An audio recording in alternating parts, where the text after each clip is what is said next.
At first glance, this painting might seem like just another simple, innocent winter scene. Wait, what's that? And who are they?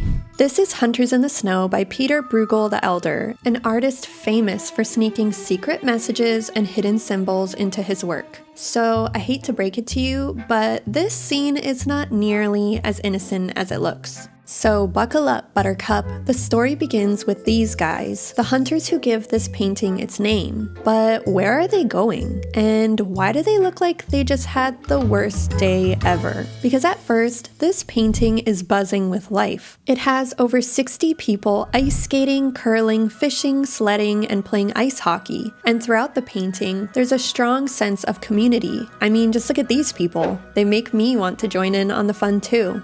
The artist of this piece, Pieter Bruegel the Elder, was one of the most significant artists of the 16th century Dutch Renaissance and was known for his landscapes and genre paintings of everyday people doing everyday things, and in this case, playing and hunting during the winter of 1565. So why does this hunting party in the foreground stand in such stark contrast to the vitality depicted elsewhere in the scene? Well, their body language says it all. Heads hanging low, shoulders slumped, and every step through the snow feels heavier than the last as they make their way back home. They look exhausted.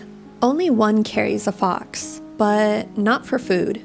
It was likely hunted for its fur or to keep the poultry safe back at home. And as for the others, the bags hanging on their belts indicate that they're filled with something. Maybe a partridge, maybe a quail, but hardly a feast. And yet the hunters are holding spears, the kind used for hunting deer. And even their dogs look embarrassed. A pack of 13, including greyhounds and bloodhounds, hang their heads low with their ears drooping forward. Their disappointment is palpable. They set out for deer, but returned with a fox, and if they were lucky, a couple of quail. And to make matters worse, look down at their feet. Fresh bunny tracks cutting right across their path, as if the little guy had just outrun them and yelled, "Better luck next time, peasants."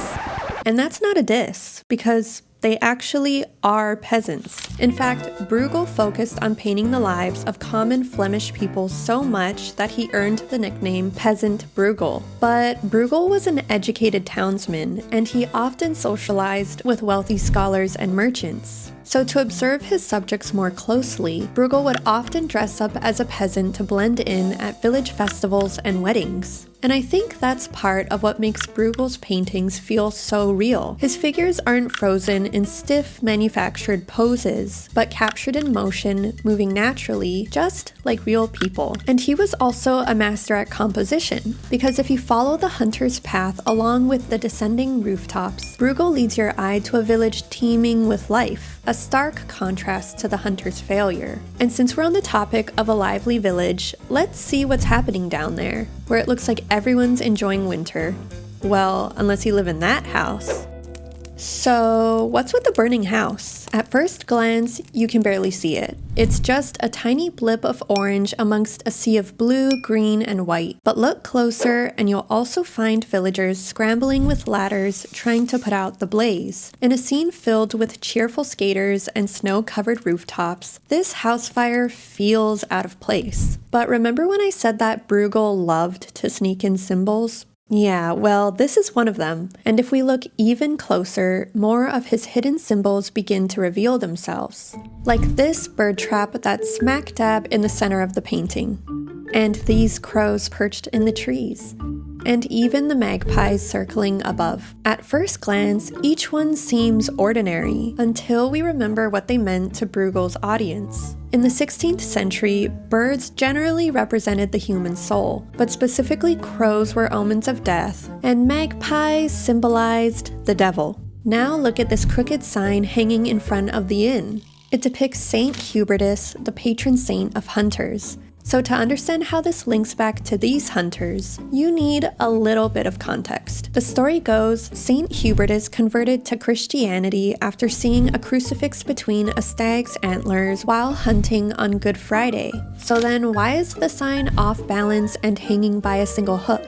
Well, the crooked sign seems to confirm their failed hunt. And remember those spears, the ones meant to hunt deer? Well, it's ironic because the very animal that inspired St. Hubertus's conversion eludes the hunters entirely. The crooked sign hints at the hunter's misfortune before we even notice their empty hands. Suddenly, all of these details begin to take on new meaning. The crooked sign, the unsuccessful hunters, the escaped bunny, the burning house, the bird trap, the circling crows and magpies, and to top it all off, the frozen lake that could crack at any moment, all contribute to the tense narrative that danger is everywhere.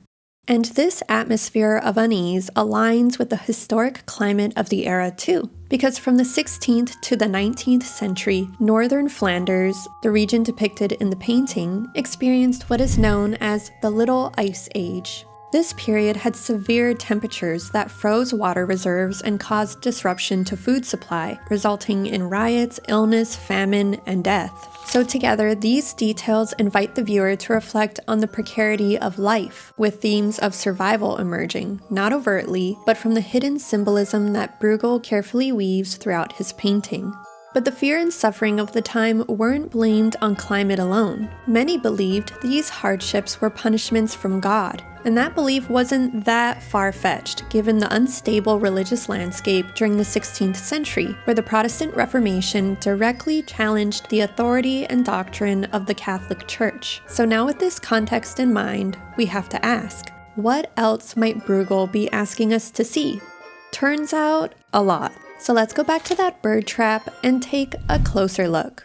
During Bruegel's time, the bird trap was a common stand-in for the devil, while the unsuspecting birds, that symbolize human souls, are easily lured into the trap with deceitful pleasures. Now let's go back to the sign above the inn, dangling precariously from the building as if it might drop into the open fire down below at any moment. Once depicting St. Hubertus, the patron saint of hunters, its broken and off-balance state may not only represent the hunter's failure, but a symbolic deterioration of the old faith amid the chaos of religious reform. During the Protestant Reformation, both sides believed that they were on the side of God and that their enemies were in league with the devil, with the Catholic Church viewing the reformers as being tempted away from the true faith by demonic influence, and the Protestant leaders viewing the Catholic Church as a corrupt antichrist system and a tool of the devil. Suddenly, these details begin to evolve the narrative. It's no longer that danger is everywhere, but that the devil's traps are everywhere.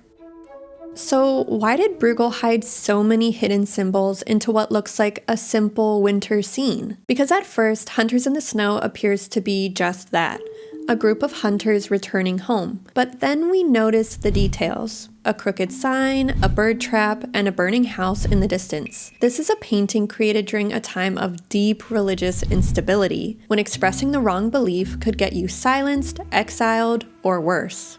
So how did Bruegel, living under the reign of King Philip II of Spain, a fierce defender of Catholicism, navigate such a dangerous landscape? Well, he embedded religious allegories into scenes of everyday life. Instead of overt iconography, he used symbols, traps, signs, and birds to tell a more subtle story. That way, whether you are Protestant or Catholic, you couldn't accuse his work of being openly oppositional. But this was also a strategic business move for him, because as the Protestant Reformation spread, it fundamentally changed the art market. Churches commissioned less art, so artists like Bruegel were forced to adapt to a new clientele of wealthy merchants. But Bruegel loved to hide symbols in his work. So what did he do? He masked theological commentary inside seemingly secular genre scenes, like in Hunters in the Snow. This piece is considered the final painting in a series of 6 that represent the seasons of the year, commissioned by an Antwerp banker and merchant. But today, only 5 survive. The Gloomy Day, the Hay Harvest, the Harvesters, the Return of the Herd, and this one, Hunters in the Snow. This series of work is part of a long tradition in Northern European art of portraying the months of the year and the activities available during each season. Let me know in the comments if you'd like to see me analyze any of these other paintings. Oh, and one last thing. See that dramatic mountain in the back? Don't worry, it's not a hidden symbol and it doesn't hold any secret meaning. It's actually totally made up. Yeah, completely fake. You won't find mountains like that anywhere in Flanders. It's actually a combination of the mountains Bruegel saw while traveling in the Alps and a little bit of his imagination. Okay, maybe it's mostly his imagination, but hey, if Bruegel wants to take a few artistic liberties every now and then, I'm not gonna hold it against him.